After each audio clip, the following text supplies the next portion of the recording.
Alright, all you glorious gamers out there, welcome to the PlayersToo Podcast, the video game podcast for gamers like you, by gamers like you. You can find PlayersToo on all the social media, that's Facebook, Twitter, YouTube, Instagram, the lot. You can also find our written content over at PlayersToo.com, that's PlayerStoo.com. And if you could take 5 seconds to give us 5 stars over on Apple Podcasts, that really, really helps us out. It does a huge amount for the exposure of the show. And if you leave us a little review, let us know and we'll give you a shout out on social media. Thank you so much to anyone that's already done that for us. You're an absolute legend to us. All right, and on with the show.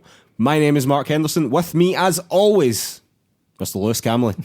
I love the build-up you give me these days. How's it going, Lewis? It's going real well, Mark. I've been on holiday. I just came back today. Took a couple of days to go up into the Scottish Highlands. So yeah, I feel refreshed. Normally we come on here and we say how tired we are from work, but I've had some time, so that's been nice.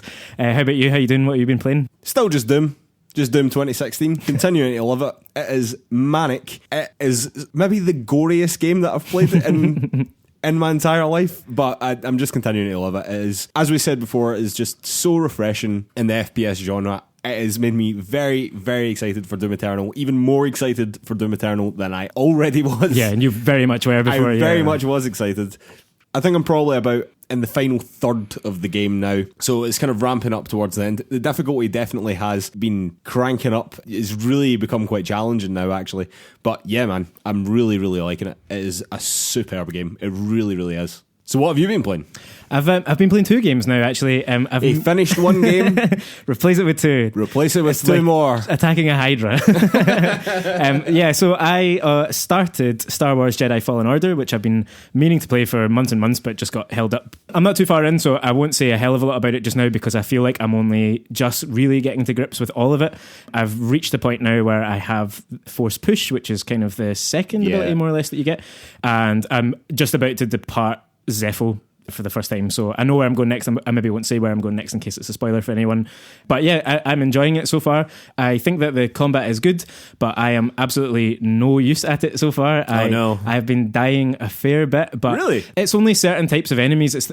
Essentially what is happening is that I'm getting panicky, and I know that that's what's happening, and I've been trying to play it quickly. So I played it a little bit when I got back from my holiday today and before I came around here to do this, and so I was kind of trying to rush to get to save points and stuff so that I had time to get here. I think with a bit more time and a bit more calm, I'll be fine with it. What I'm finding simultaneously really enjoyable and really awful is the traversal.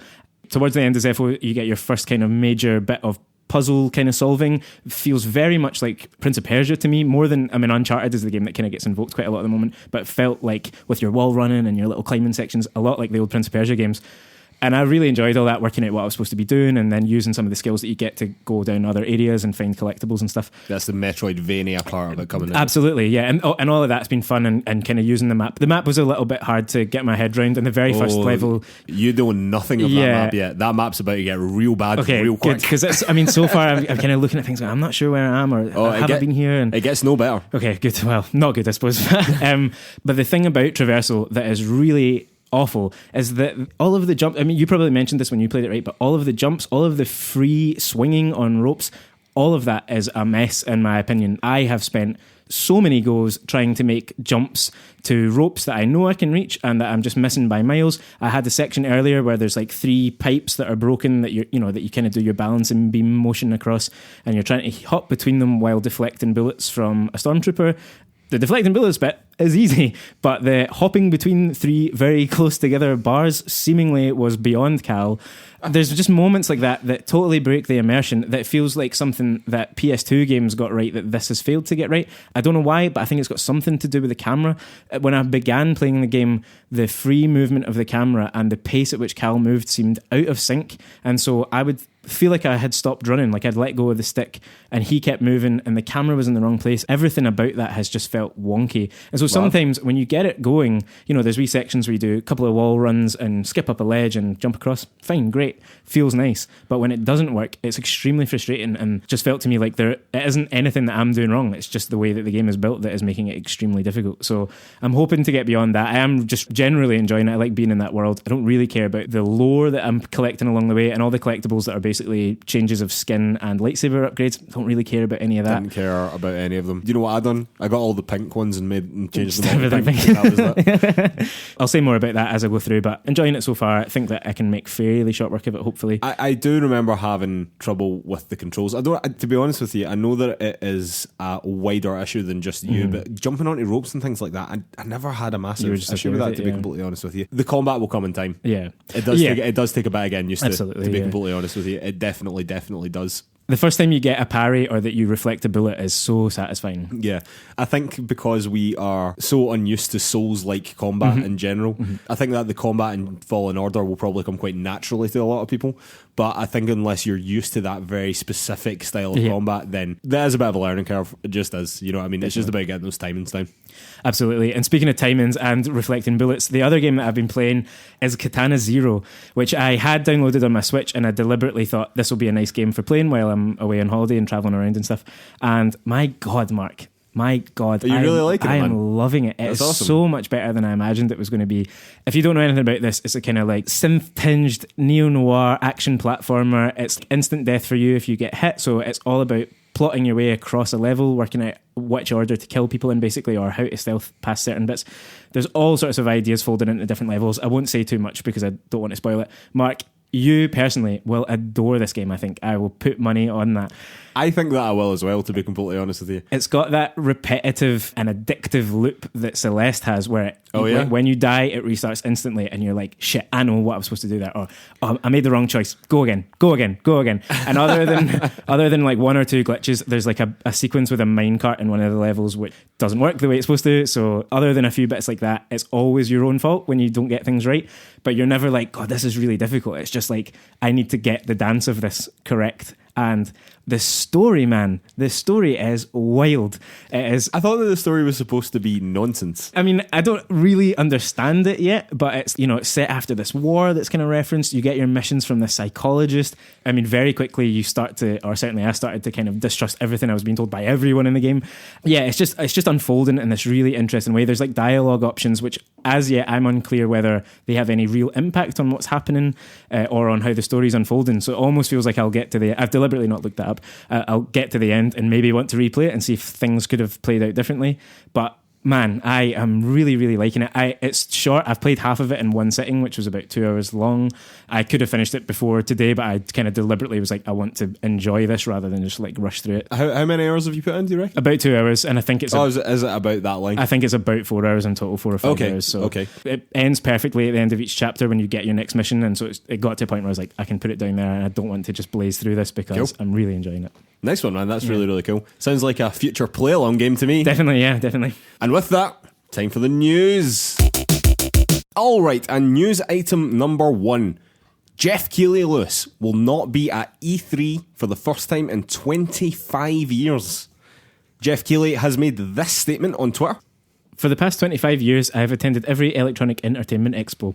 Covering, hosting and chairing E3 has been a highlight of my year, not to mention a defining part of my career. I've debated what to say about E3 2020. While I want to support the developers who will showcase their work, I also need to be open and honest with you, the fans, about precisely what to expect from me. I have made the difficult decision to decline to produce E3 Coliseum. For the first time in 25 years, I will not be participating in E3. I look forward to supporting the industry in other ways and at other events in the future. Geoff Keighley also said he didn't really feel comfortable participating given what he knew about the show as of today when he made that statement, which is a fairly damning thing to come out with, I think, anyway. Yeah. Geoff Keighley had produced and hosted the E3 Coliseum since 2017. It is unclear if the E3 Coliseum will still go ahead in E3 2020. Keighley has confirmed that opening night live at Gamescom is still going ahead and that quotes franchise is on a multi-year deal, so he'll definitely still be at Gamescom, which is very interesting. Off the back of this, hilariously, the ESA, who accidentally doxed hundreds of media personnel last year, has confirmed who is still going to be at E3. The list includes Microsoft, who actually aren't going to be at E3, Nintendo, Ubisoft, Bethesda, Take-Two, Square Enix, Capcom, Bandai Namco, Warner Brothers, and Sega. The reason I, of course, say that Microsoft isn't going to be there is because they are not within the E3 ecosystem. They are, in fact, away in their own arena doing their own thing. E3 just seems to claim that they're part of the show. Well, what do you think of that? It's not good news for E3, is it? Definitely not. It feels like something that is on the slow descent towards irrelevance at the moment. So Sony pulled out again this year, having pulled out last year already. Geoff Keighley, I didn't really know how big a presence Geoff Keighley was, and I hadn't realised until this statement that he actually produced the Colosseum part, even though he's sort of there every year. Apparently the whole thing was his idea. Yeah. It was his initial pitch to do that in the first place. And so it says something about how he feels, the direction that the ESA are taking the show and where that's going, that he is not comfortable with it anymore. It pretty much echoes what Sony said, that they just didn't think it was right for what they wanted to say this year, the direction it was going. Remember we talked about terms like activations and that kind of thing. It was, a lot more activations it's going to be for influencers. And celebrity gamers and stuff like that. I know, and it was the most cringe-worthy drivel you've ever read. Yeah, I obviously don't think this is good at all. I very much liked the E3 of old, but the ESA seemed to be taking E3 in a totally different direction, all for the fans, whereas previously it was very much an industry event and a media event. Do you think the writing's on the wall now for E3? Not necessarily because of this, but do you just think that this is the beginning of the end? Sort of. I don't think that we'll see a year when it just isn't there anymore. Certainly not for a little while. I think that what we'll probably see is people peel off it in this way for year after year. I suspect the ESA will continue to tinker with the formula, and so we might see actually that E3 in 3 years' time looks way more like the kinds of things that Sony or Geoff Keighley want it to be. I think we're probably going to see it evolve over time, but it feels, generally speaking, like if the purpose of those things are these big showcases to the media and to a certain extent to the fans that are then all just put online anyway, that's kind of where we are as an industry, right? But surely it's for the fans there as well, as much as it is for people watching on Twitch or whatever, And also it's a great mechanism for hype as well, isn't it? Which I fucking love. I'll be the first to admit that. And I love E3 and I love watching all the conferences back to back to back. We launched this podcast at E3. E3 means quite a lot to me in a lot of different ways, to be honest. It's just kind of sad to see it fall. Do you know what I mean? I would say that even though we launched this podcast at last year's E3, it was probably one of the least good E3s for quite a while, and it feels as if this one's going to be even worse. I don't have the same excitement for E3. I always felt on the ramp up to it, it was like, oh man, you were counting down the days. It's like, oh, it's only a month to E3 now. It's only a couple of months to E3. Or man, this is the week of E3. Yeah. It was always very, very exciting. Whereas I don't really feel that way anymore. So speaking of that excitement level, the Gamescom opening night live, which you mentioned there that Geoff Keighley is still doing, that felt to me like something echoing what E3 has been over the years. Is that where you think this is all going to go? Or are we going to see more of that kind of conference spring up? Well, I think it's obvious that Geoff Keighley is only one man, after all. He is a great man, but he is only one man. He does the Game Awards. I cannot imagine the amount of effort that goes into that. Whether you love it or you hate it, it's a big production. And again, whether you like opening night live at Gamescom, it is a big production. I think a lot of his time and effort probably is split between those two things. Having said that, I don't necessarily think that his lack of time is the reason he pulled out of E3. I think that what Opening Night Live is, he talked about gaming having to be more global, and I think that he thinks that Opening Night Live is a better way to get the games to the fans, to the people that matter, rather than try and sell as many tickets as you can to a big conference. Yeah.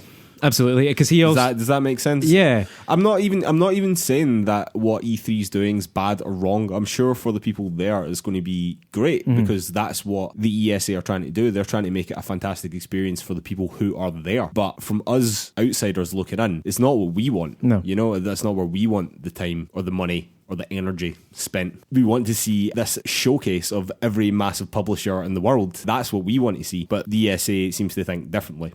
And truth be told, E3 had to do something because it wasn't being very profitable, basically. And a lot of these companies were spending huge amounts of money for what they were beginning to see as very little gain. And I think that having something that's like an amalgamation of many things like Opening Night Live, in reality a much smaller scale thing, with as big a reach, might be the way to go for a lot of these publishers, rather than having the gigantic stages and presences and probably a celebrity or two appear on your stage at E3, Alright, news item number 2.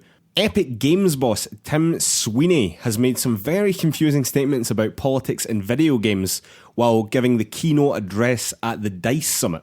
Yeah, so this is a bit of a doozy. Tim Sweeney has made some fairly baffling comments altogether in what is only... It was just very confusing. Absolutely. Rambling, wild statements. All over the place. So this is a sort of 30 to 35 minute keynote conference speech, which you can now view in full. I think IGN have posted the whole video, and we'll put that in the show notes on PlayersToo.com. Before I dive into the politics part, he does make some interesting statements about loot boxes and why he thinks that essentially they're bad for the industry, and because they set up what he termed customer adversarial positions, where you're pitching yourself against the players in certain ways. So that was a good thing. He then... Well, having said that, he's also in charge of Epic Games, Susan, the maker of Fortnite, who has all the loot boxes. Yeah, well, they've changed their system, or changing it. They have changed their system. So it's still a complicated message. It's not as bad as it was. Still not great, though, let's be honest. In the broader reach of his speech, he kind of invoked To Kill a Mockingbird and the way that, as a novel, that is able to change how people think about certain issues. Famously apolitical, To Kill a Mockingbird, wasn't it? Exactly. And so in the speech, he talks about how games can be vehicles to make messages, to make statements. But he then also goes on to say that games are now, or gaming now, is sort of a social space, almost like a social network, in which the platform holders, i.e. in his case, Fortnite, they have to be neutral. And all of that together makes for some very difficult to unpick and quite unwieldy nonsense, by and large. Don't hold back, Lewis. So I'll read a few select quotes. To begin with, he says this about what Epic is supposed to be and how they can treat their employees, particularly, and how politics informs that. Epic's mission is to build great technology and great games, and we can count on every employee at Epic. We can even demand every employee at Epic unite behind that mission. But every other matter, we have to respect their personal opinions, and they may differ from management's or each other's or whatever. So it's fine for employees to have different political positions. The company, they shouldn't be involved in that, right? That's what he's saying. It's fair enough. He then goes on to say, when a streamer jumps in and shares a political message in the context of an esport, or just a streamer or commentator on Reddit expresses their opinion, clearly invoking the Blitzchung controversy, yeah. We're seeing gaming becoming more like a social network, and whether we like it or not, we're going to have to accept that gaming is now a platform for world discourse. So in that point, seems to be open to the idea that these platforms will be used in those ways, right? Well, yeah. I mean, that's not an untrue statement. No, but he then goes on to say, we need to separate the creatives' commentary from the marketing departments. We should get the marketing departments out of politics. The world is really screwed up right now. Right now, your political orientation determines which fast food chicken restaurant you go to, and that's really dumb. There's no reason to drag divisive topics like that into gaming at all.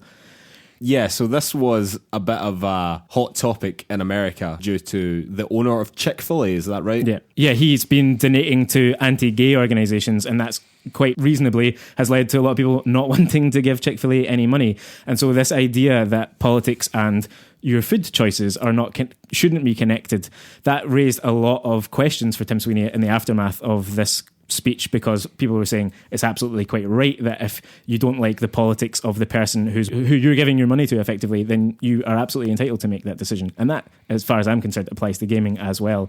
Although it just applies to life. To life, exactly, yeah. And so if you don't like how someone is behaving with the money that you are giving them, I know that goes a long way up the tree from buying a chicken sandwich to the CEO of what I'm sure is a multi-billion-dollar company. But nonetheless, you are effectively funding someone who's funding anti-gay, anti-LGBTQ groups. And if you choose not to support his chicken restaurant so that he has marginally less money, or even just through your own fucking pride and moral compass, that is a completely valid decision. Absolutely. It is a political decision, but it is completely valid. Yeah. And so that all builds to this kind of final statement where he said, we need to create a very clear separation between church and state, where our businesses are operating as neutral venues for entertainment, and employees, customers, everybody else can hold their own views and not be judged by us for that. So all of these things kind of taken together, and he's made some clarifying statements on Twitter afterwards about what he was really getting at, which was essentially to say... I thought you were going to say because it was essential. Yeah, it absolutely was essential, because it absolutely was essential. Quite rightly, the internet kind of sprang into action very quickly after this, and we're kind of like, what the fuck is he talking about? Absolutely, there'll be people out there who think that politics should remain out of games, and often I think those are people who maybe aren't thinking about the broadest spectrum of what politics can mean. And that's to kind of solidify that position, I want to read you just a wee section from a Kotaku article, which is what brought all of this to my attention. I hadn't paid any notice at all to Tim Sweeney giving this speech until all of this blew up. This was Riley McLeod on Kotaku wrote this article, which kind of summed up some of the issues with this, and we'll share this in one or two other articles on the show notes on PlayersToo.com as well, because it is quite a complex thing to get your head around. But this section read, a platform, however, can't be neutral, as convenient for its stakeholders as that would be. Politics are about the power structures that impact people's daily lives. People's access to platforms is political. Being able to play Fortnite on a console you can afford and fit in your house is political, as is only being able to play on your mum's phone while riding the bus. Having a credit card to be able to buy a battle pass is political. Where Fortnite gets its dances is political. What franchises and musicians it partners with is political. Which games Epic lets on its store is political, even if Sweeney seems to think it's not. Sweeney's comments cast politics as something people can enter in and out of at will, as opposed to being the material conditions of our lives and how we relate to one another. No one, even a billionaire, can be politically neutral. The closest they can get is just not to talk about it.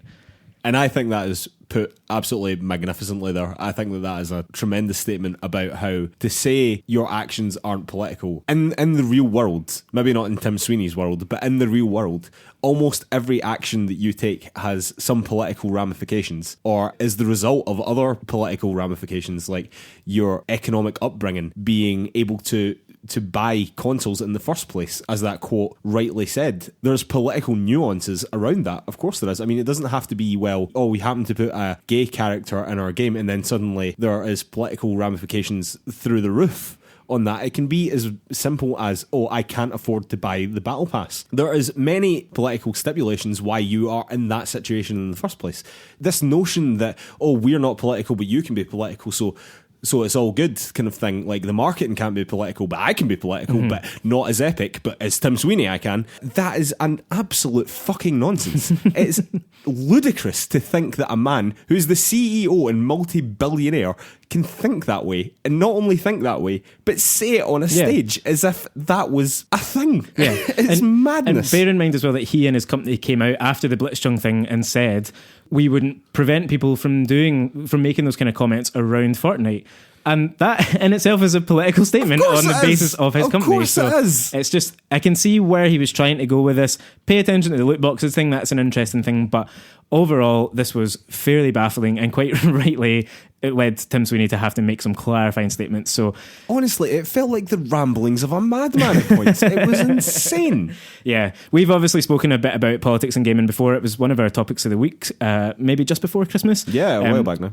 So we'll link back to that show as well on the show notes so you can kind of hear our wider thoughts on all of this. It is an issue that will not leave gaming right now because politics in our lives is so harshly felt right now, and yeah, it's just not going to go away. And when people like this, who are absolutely at the top of the field, are speaking about it, we need to listen, we need to engage with what they're saying, and we need to challenge it if we don't agree with it. Absolutely. All right, news item number 3. Sony is struggling with the price of the PS5 due to costly parts. This according to an article by Bloomberg, which we'll put on PlayersToo.com. Apparently the manufacturing cost of the PS5 is around $450 per unit. And this price has been driven up by finding a reliable source of DRAM and NAND, N-A-N-D. I don't know what any of these things are. Memory, I've been told by this article, it's flash memory. We're really technically minded here at PlayersToo. These parts are in very high demand. Apparently they're being used on the new Samsung Galaxy S20 phone range as well, so it's just a very desirable piece of kit, not made by very many people, I suspect. Apparently the manufacturing cost of the PS4, for a bit of contrast, was $381 and was retailed at $399 back when the PS4 originally launched. According to the article, it proposes that to get a similar gross margin, the PS5 would therefore have to cost the consumer, it would have to retail at $470 if it was getting made for about $450. It also goes on to claim that this would be a, quotes, hard sell, because the most expensive machine now is a $399 PS4 Pro that it goes on to say is often for sale, which is true. Well, I'm not sure about in America, but here you can get one for about slightly over 300 quid fairly comfortably. However, $450, which is about 420-ish quid, we'll say, slightly over 400 quid, that's about the amount that I would expect to pay for a PlayStation 5. I don't know why this article is posing that as a, quotes, hard sell, particularly in relation to the PS4 Pro, because that, to me, has absolutely no bearing on how much I would spend on a PS5. It's a completely different thing. Mm-hmm.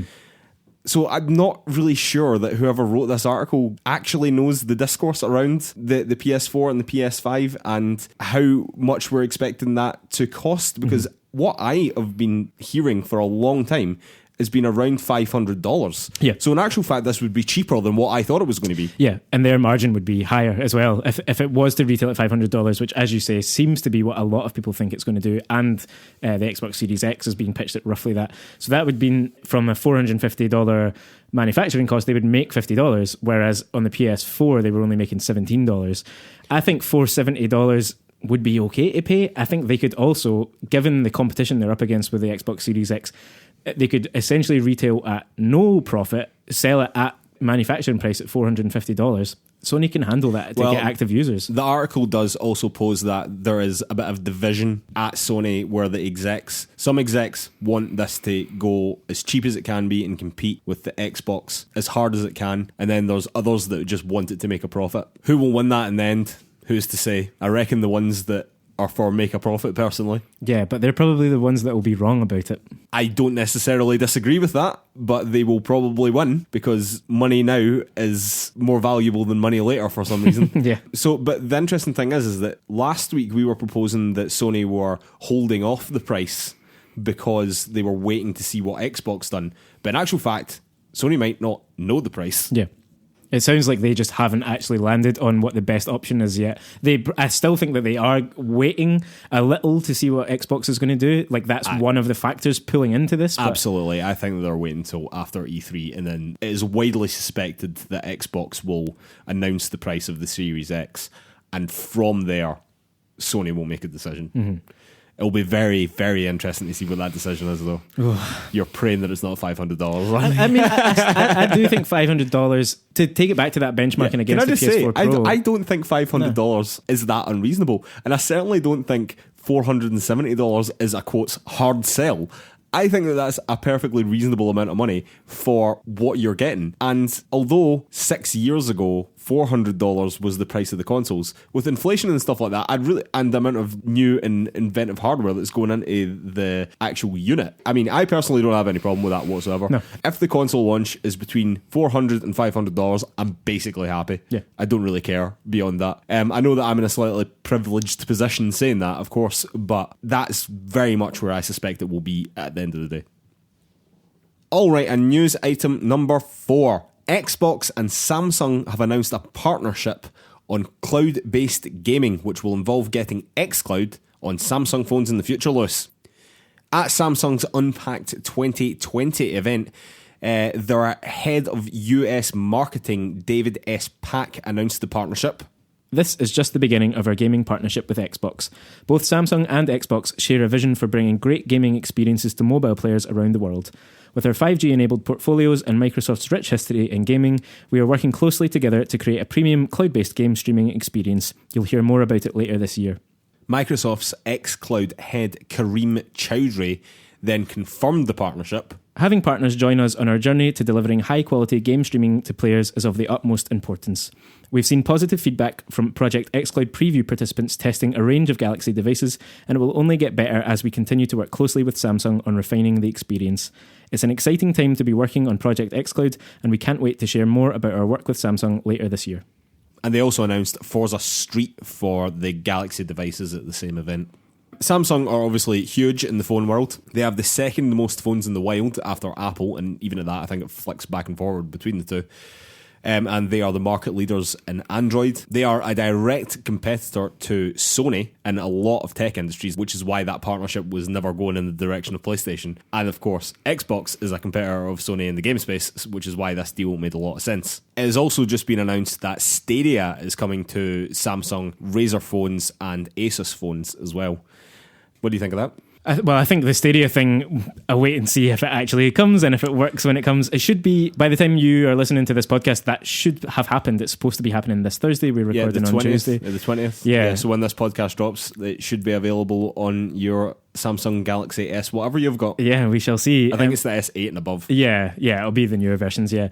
But in terms of the partnership between Samsung and Microsoft, and it's a big one, man. It is a massive one, and I think that's huge. It should be pointed out that this is specifically around xCloud, not around Azure, which obviously we ages and ages ago reported that Microsoft and Sony had come to an agreement. And we were about just discussing the this Azure last platform. week with the cloud-based gaming stuff. Yeah, so this is specifically about gaming, which means it seems that xCloud, probably in its entirety when it launches, will be on all Samsung devices. Massive. That is massive. That is the first time in this whole debate about the future of streaming and console and blah, blah, blah, that I have become quite concerned about what Sony is going to do to make the PlayStation viable within that future. Yeah. Because, this, like you said, this is a major competitor of Sony's on all fronts, teaming up with another major competitor on many fronts, but specifically its prime competitor in the gaming space. And they've got a system which, by all accounts, is working well in xCloud. Yep. Not been a lot of complaints about it. They've tested it out on these devices. They're putting a game out already before the system has properly kind of launched. Yeah, this is big, and we don't even have the details yet. So there could be more to all of this than it seems. There's nothing technically stopping Sony, assuming that they can get a streaming service together and up and running and working well in the first place, which is debatable. There's nothing really stopping Sony putting an app on the Android store, which will be able to be downloaded by Samsung phones anyway. The thing with this is that there might be bundles and things like that to get Samsung users onto the xCloud ecosystem. So as part of your phone deal to get the new Samsung Galaxy S20 whatever, then you'll get, here's 3 months free of Game Pass and xCloud. Yeah, well, that seems to be the kind of direction that it will go in, right? And we've already seen Microsoft and Samsung teaming up to make, I think OneDrive is built into phones, Samsung phones now as standard. I think some of their other core... Is it? Yeah, I was reading about this earlier. So I've been on the Apple ecosystem for so long that I do not know these things. Well, me too, yeah. But so some of Microsoft's kind of major apps essentially are already getting baked into Samsung products. Wow. And the bigger thing about all of this is... Maybe the writing was on the wall for a while, actually, and we just didn't know about it. Well, yeah, and it's obviously been something that they've been quietly kind of putting together and making happen. When you consider that Samsung TVs will now potentially come packaged with xCloud as a native app, that's big. Fair play, man. That's a big one. All that takes is an update in millions of people's homes all across the world, and suddenly they've got access to streaming Xbox games. As part of your phone contract. As part of anything. Just as, maybe at that point you just need a subscription like you would for Netflix on your TV. It just becomes an app. Well, hypothetically, you buy the new Samsung phone, you get 3 free months of xCloud and Games Pass, and there's also an app on your Samsung TV to go and play it. All you need's an old Xbox or PlayStation or whatever controller. Yeah, wow. All you need to do is log in. Same login as your phone. To be completely honest with you, man, I hadn't quite let my mind wander to it being on the TVs as well. But TVs, tablets, mobiles, laptops. It's big. That is big. It's big. It's really, really big. And Sony, like you said there, if they can put together a streaming platform that isn't just PlayStation Now, which is, fine, but not really the same thing, that's a huge if, and there's no rumblings. There's been no leaks suggesting that they're working on anything like... Well, I mean, the thing is that we talk about this with Sony, right? And we seem to have flipped positions here. Suddenly I'm the Sony pony, and you're all doom and gloom. I'm just full of fear. But I mean, PlayStation do have PlayStation Now. They actually had the first streaming service, which by all accounts is 1,000 times better than it used to be. They just never promote it in the same way that Xbox do. And I just don't know if that's because when push comes to shove, they know in the end they won't be able to compete in that space, and they don't want to waste the time and resources investing in it. I read not that long ago that the biggest gaming streaming service in the world today is PlayStation Now. It's not Xbox Games Pass, as you would have thought. Yeah. Of course that's to do with install base, of course it is. But nonetheless, it's not as if nobody's using it, because more people use it than use Games Pass. Yeah. It's not as if they're completely dead in the water, and it's not all quite doom and gloomless, I don't think. But it seems to be Microsoft getting their ducks in a row, basically, for a big push coming later in the year. All right, and finishing off with a couple of shout-outs. Media Molecules Dreams, Lewis. Speaking of PlayStation, let's get a bit of positivity back. Dreams, the PlayStation exclusive, which had been worked on for 8 years apparently, which is absolutely wild, is now with us. I was very, very worried about this game. I was very, very worried about the critical reception of this game, and I was very worried about the public reception of this game. Both seem to be very positive, and I'm super, super happy for Media Molecule. They must have put so much time and effort into that game. It's currently sitting at a 90 on Metacritic. Don't be a slave to that Metacritic. And it's actually in the top 10 in the UK sales charts. That's amazing. That's really cool. There's not been a lot of releases around just now, so, I mean, take that with a pinch of salt. But nonetheless, it's selling, super great. And you told me off air that you were considering buying it. Yeah, I've just for a long time wanted to support this game. I don't think I'll make much in it, but I just think it's a really cool thing. Sorry. So for everyone who doesn't know, it's basically My First Game Engine. Yeah. Really, isn't it? Yeah. And I say My First Game Engine making it seem simple. It is not. Yeah. The complex games that have been made in Dreams are absolutely astonishing. Yeah, continuing to appear day by day, new interesting things. It's essentially, it's a game development suite of tools. You can put music in it, you can do your own voiceover, you can add rating to other people's games, the whole shebang. It looks amazing. I just think it's a project worth supporting. I think it's retailing for about £35 in this country at the moment, which is good. Double check that. I think I read that the other day. But if you got the beta, it was only 20. Exactly. And so there's people that have been in there for a long time creating stuff. There's the story mode that the game comes with, and I think more than any other game really, this is one that the discourse will continue to follow. So 6 months from now, when they're going, look at all these amazing games, most games, they have their big peak and then they start to tail off. I think this is one that the real marketing for it will happen more than it is right now further down the line, and I kind of want to be part of that. Cool, man. I like it a lot.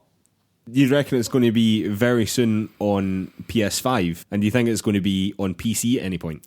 Needs to be on PC at some point. Absolutely needs to be. I don't think. You think, yeah? I don't know that Sony definitely will do that, but it really ought to be. And I think, it should come pre-bundled on PS5. I think it should probably also be a PSN free game at some point, just because all they need to get is people into the ecosystem, and then you can start monetizing it in other ways, and not exploitative ways like loot boxes are, but charging for a season of someone's games or paying £1 or £2 to get premium content from a specific game developer or whatever that might be, Do you think a new indie studio is born, at least one that makes a game of note? Do you think a new indie studio is born from Dreams? In some fashion, yeah. Because there'll be someone out there who makes their first game or one of their first games on this. They might not form a studio themselves, but they might become lead developer at a new indie studio. They might come together with other people. No, I'm asking specifically. Is a studio born from Dreams? I think there could be. You and I could start making games on it, and the studio would be born. We cannot. Neither of us have the time. All right, shout out number 2. Remedy has confirmed that they are working on 3 new games alongside the Control DLC. This has all come out of a financial report recently. 2 of the games are known. The first is a single-player campaign for the game Crossfire X, which is a game you've probably never heard of, but is one of the most popular games in the world. The second one is currently called Vanguard and is apparently Remedy's take on a long-term service-based multiplayer experience, which we'll see how that goes. Lewis is skeptical. The third is an unannounced title, quotes, based on the company's own game brands. Now, Lewis, apart from Control, what other game brands does Remedy have? Well, the major one is Alan Wake, of course. Yes, it is. And there's been a lot of rumours and chat that Alan Wake himself is going to appear in some fashion in Control's upcoming... Oh, that's been confirmed. Is that 100%? Yeah, absolutely. No, there's Alan Wake crossover DLC. That's definitely happening. So I wasn't sure if they'd said specifically that he was going to be in it, but seemingly about to turn up in Control. It seems beyond doubt almost that this third game is a new Alan Wake in some form, which is pretty exciting if you've played Alan Wake before. All right, shout out number 3. Speaking at the 2020 DICE Summit, Disney's Vice President for Games and Interactive Experiences, Sean Shoptaw, wants devs to, quotes, reimagine their IP, which sounds very cool. This is off the back, of course, of Marvel's Spider-Man and how successful that was, and, of course, off the back of Star Wars Jedi Fallen Order, which was very successful, even if Lewis doesn't like the traversal system. And he also suggested that going forward, they're going to continue to do the same thing, where if someone comes to them with a good idea for their IP, then they get the IP. It's not like a big, huge deal to, say, EA, who gets to do all the Star Wars games now. It's just they pick and choose the good ideas, effectively, from individual studios, which is a great way to go about it. I really like that. So, Lewis, on the spot right now, what Disney franchise do you want reimagined into a video game? Go. I think we need to see a proper modern reboot of both the classic Lion King and Aladdin games. Nice. However, that is the wrong answer, because the only correct answer is a Toy Story game. Oh, fair enough. All right, shout out number 4. BioWare is officially redesigning Anthem, Lewis. They have said that they are working to reinvent the core gameplay loop with clear goals, motivating challenges, and progression with meaningful rewards. Kotaku had said a wee while ago that the BioWare team were dedicated to Anthem, and no one really believed them. But apparently that is true. Although BioWare has said that the project will take months, which, I mean, considering the scope of Anthem, is no surprise at all. Do we think that they are capable of a No Man's Sky-esque revival? I don't personally think so.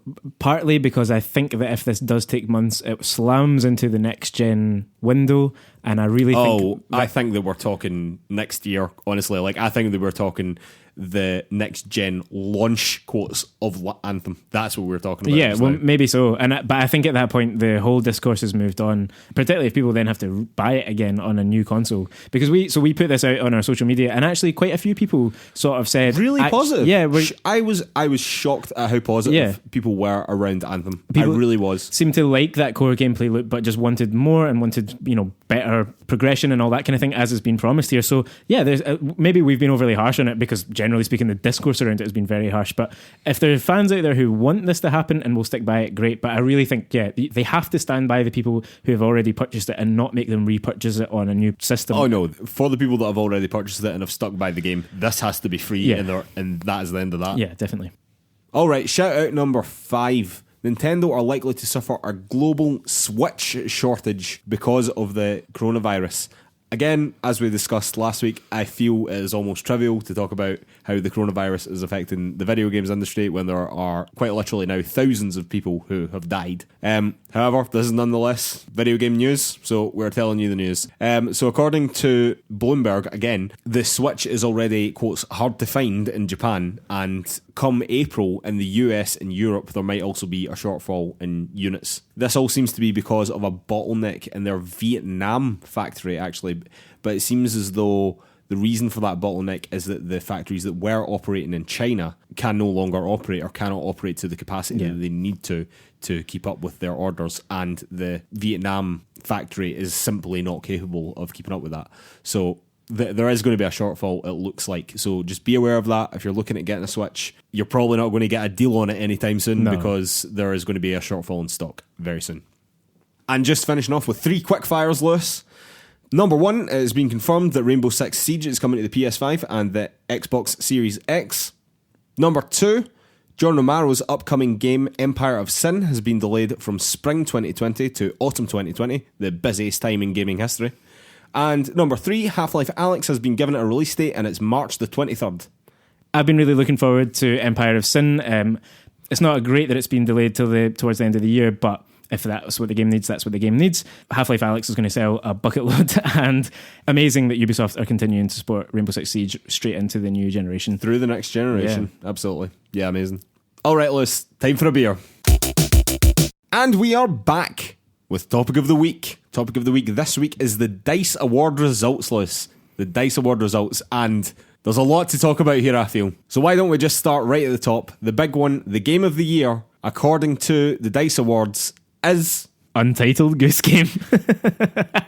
Now, Lewis, I lied to you at the top of the show, because what I've been playing is not only Doom 2016, I bought, played, and platinumed Untitled Goose Game. Oh my god. So that I could talk about this from a place of knowledge. Superb, I'm glad to hear it. Untitled Goose Game was bloody brilliant, right? I really, really enjoyed it.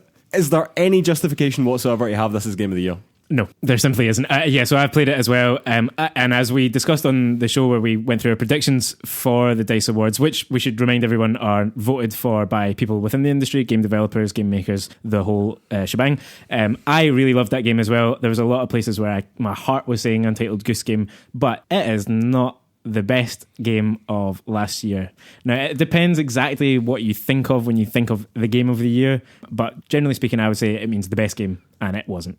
I don't know how to justify this, really. For me, when you're asking for what is the game of the year, you're not asking what someone's favourite game of the year is. You're asking what they think the best game of the year is. And your best game of the year and your favourite game of the year aren't necessarily the same thing, as far as I'm concerned. I am quite comfortable with that distinction in my mind. Now, how that game is won is charming and as lovely as it is, and it really is great, and I'm really not trying to shit on Untitled Goose Game, because when I initially read this, my immediate thoughts were almost outrage, but I decided I absolutely have to play this game. I have to be coming into this conversation from a point of knowledge. I paid the 16 quid for it. Yeah. I spent a long time getting the platinum because it took a lot longer than I thought it was going to. But the initial gameplay was finished in about 4 hours, I would say. There are problems with the AI, pretty strong problems with AI. The controls are not brilliant.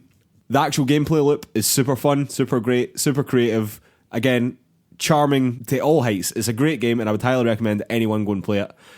I could not say that game is better than Death Stranding, Control, Disco Elysium, or Outer Wilds, which were the other nominees, and Sekiro, which wasn't even nominated, which is crazy. Yeah, I totally concur with everything you just said there. The only thing that I think that could be a reason that developers or anyone in the games industry voted for it is that it's the only game of that list that broke out of the gaming sphere and into the mainstream. So in a sense, it became a game of it was a meme. Yeah, it was a meme, and it was a lot of people were talking about it. And in that sense, if you are within the industry, that might mean something to you, that games can be more than just something that people who are already interested in games talk about and know about. But yeah, the games that you just listed there, I mean, I've played everything on that list except Disco Elysium, which, absolutely mopped up at the Game Awards. So, obviously a lot of people think of that as a really incredible game. All of those games have something really interesting about them. I've had my issues with Control. I did really enjoy Untitled Goose Game, but I think I said at the time, and people can go back and check, that as much as I loved it, I would not recommend that someone pay the money to play it at this point, because it's so short. And it's 16 quid. Yeah, and I paid 16 quid to do that. That was on PlayStation. I think it's actually 18 quid on Switch. That's what I paid for it on Switch, yeah. Oh, there you go. Yeah. I would struggle to justify that price to a lot of people. I would struggle to recommend that people paid that money for the gaming experience. As good as it is, but that's a substantial amount of money that you could get a lot more hours out of other games, not least of which is the Outer Wilds, which I know for a fact is I think £1 more expensive on the Epic Games Store, and there's a lot more game to that. A lot going on there. Yeah, so I mean, we should say our congratulations to House. Absolutely. Can I just say they seemed really pleased and really surprised about it. They weren't even there to collect. Oh, really? Yeah, they just put a statement out and they said, we barely could write this statement because it's so unfathomable that we could win it. Yeah, I mean, it is remarkable. Love to see indie developers doing well. Of course we do. We talk about indie games all the time. Yeah. We do all our play-alongs so that we can get everyone else playing indie games together. But at the same time, there has to be sense at a certain point, I feel. But nonetheless, big congratulations to House. You've made a very charming game, which has charmed the pants off the entire video games industry, it seems. All right, Lewis. We're not just going through the categories, though, are we? We're also doing our scores, the scores of our predictions, and I'm going to start by saying that we both did terribly.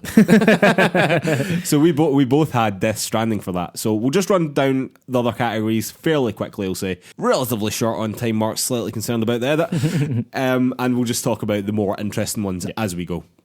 So Outstanding Achievement in Animation. The winner was Luigi's Mansion 3, which you said on our prediction show that you can't believe that it was on there. Yep. Not sure I have much else to say about that. Again, I'm not going to pretend to know a lot about video game animation. I, again, find it really, really rather difficult to believe that the complexity of the animation in Luigi's Mansion 3 is of the ilk of Death Stranding, for example, which is we both picked. Yeah. So maybe someone will have to explain to me why Luigi's Mansion 3 is so incredible in its animations. Next up was Outstanding Achievement in Art Direction. And the winner for this was Control. And we both picked Control. Absolutely, yep. I think that is a thoroughly worthy winner of that. Definitely. Don't really think much else has to be said, but the art direction in that game really is very good indeed. Next up was Outstanding Achievement and Character. The winner for this was the Goose from Untitled Goose Game. I mean, again, very big congratulations to House, but there is a part of that burns my soul. Not only because Lewis Camley picked it, and when he picked it, I thought, what a fucking nonsense. But again, like for example, I picked Cliff, and I don't understand how anyone can look at those two story arcs where you are a goose who's an arsehole, which is fine and great and fun and very charming again, and look at the character of Cliff and decide that is a less worthy character. Perhaps that's more up for debate, it seems. Yeah, I think if they had Mads Mikkelsen do a few more honks, then he would have taken that award. Oh, Jesus. All right, next up was Outstanding Achievement in Original Music Composition. And the winner for this was Control. And we both picked Control, and it's all because of the ashtray maze. Yeah, pretty much. Again, if no one's played Control, that bit is tremendous. It will definitely stand out to you if you've not played it yet. Outstanding Achievement in Audio Design, Lewis. So the winner for this was Death Stranding. Well, hey, a technical award, but we both chose Call of Duty because these things usually go to shooters because of the complexity of the sound that is in a lot of their levels. Absolutely. But there we go. Yeah, Death Stranding takes it. You totally convinced me that Call of Duty was going to win that, so yeah, we both plumped for that. Because you went with me, it was my fault. Yeah, it's always your fault. Of course it is. This is the dynamic of our whole relationship. All right, Outstanding Achievement in Story. The winner for this was Disco Elysium. And we both picked Disco Elysium. I think that what they're doing with their story is something really quite special, and I'm really, really glad to see it win this. If it wasn't going to win your Game of the Years or whatever, then I think that what that game's trying to do, this is the perfect award for it to have. Next up, Outstanding Technical Achievement. So the winner for this was Death Stranding. And Lewis Camley picked Death Stranding, but I picked Control. You did indeed. I picked Control. I really thought the ray tracing was going to take it, but do you know what? Worthy winner. Absolutely, yeah, that's what that discussion between us came down to, and yeah, I'm glad to see Death Stranding pick up on 2 technical categories because a very well made game it was. Next up was Action Game of the Year. So the winner for this was also Control. And we both picked Sekiro, which I'm going to let you in on now. Game of the Year at the Game Awards in December. Totally snubbed at the DICE Awards. Totally snubbed. It would be fascinating to see why some of these decisions were made. I have a small theory on that, but we'll come around to that later. Cool. I don't think that Control is an unworthy winner of this. I just thought that a lot more people would have voted for Sekiro, quite frankly. I think that the action and the combat in Control was absolutely superb, but so was Sekiro. Yeah, so. basically, yeah. All right, next up was Adventure Game of the Year. So the winner for this was Star Wars Jedi Fallen Order. Another baffling choice. I'm surprised at that because, listening back to our predictions, I would really struggle to say that it was an adventure game. Oh, okay. So you also picked RE2, yeah, which I would also struggle to describe as an adventure game. I picked Death Stranding, which is only an adventure game. Sort of, yeah. And at the time I did say Resident Evil, I was picking there basically because I thought it deserved a nod somewhere and it wasn't really getting it anywhere else. But you loved or really enjoyed Star Wars Jedi Fallen Order at the time. Maybe not as an adventure game, though. Is that great. The point you're making? That's exactly the point I'm making. Next up was Family Game of the Year. So the winner for this was Super Mario Maker 2, which in our predictions I said was not really a family game. Shows what we know. I agree. Basically, I agree. We both picked Dragon Quest Builders. Again, I'll get back round to why I think that might actually be a better game but wasn't chosen here. He's building a thesis. Yeah, I'm building a thesis. I need to justify this goose thing. I need to... All right, next up was Fighting Game of the Year. And the winner was Mortal Kombat 11. Was there even another choice? Was there even another choice? Absolutely not. We both chose Mortal Kombat 11. Points shared. Don't really think there's too much else to say about that. It was categorically the best fighting game of last year. Easily. Although, having said that, this next one's going to cause some controversy. Racing Game of the Year. The winner was Mario Kart Tour. Now, we both picked... So I picked Crash Team Racing and you picked Dirt. Now... I don't think you've ever played Mario Kart Tour, have you? So that's the mobile one, right? Correct. Yeah. I would go so far as to say that is an actively bad game. Wow. It doesn't even deserve its nomination. It is not good. I would not recommend anyone play it. It's not the best racing game of the year by any stretch. It's not even that good a mobile game. It's average at best. Yeah. In fact, I've said that. I'm not reneging on my bad game. It's not average at best. It's not good. It's not a good game. I would not recommend anyone buy it or play it, and I don't think it deserves this award. Next up, role-playing game of the year. And so the winner for this is The Outer Worlds. I am so happy that this game has got an award, particularly against the competition. So it was up against Disco Elysium, Final Fantasy 14 Shadowbringers, Kingdom Hearts 3 and Pokemon Sword and Shield. And I know for a fact that Disco Elysium and Shadowbringers have been incredibly well received. Very, very, very good role-playing games. And I'm just so happy that The Outer Worlds, which has been largely overshadowed at Game Awards, is got a good one here. Yeah, definitely. Next up was Sports Game of the Year. And the winner for this is FIFA 20.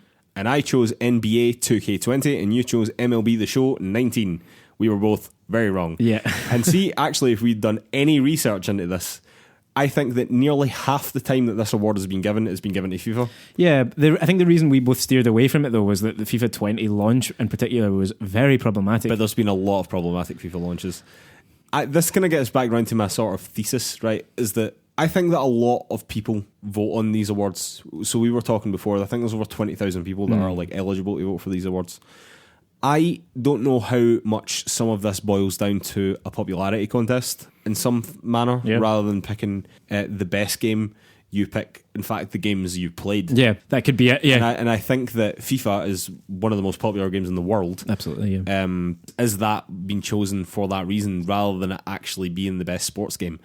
I can't really say that too much about Untitled Goose Game, but again, there's been a lot of outside of gaming sphere chat around it, so it's been in the zeitgeist perhaps more, and whereas a lot of these other games, Death Stranding in particular, there's been a bit of negativity around it. There's been it's divisive. Yeah.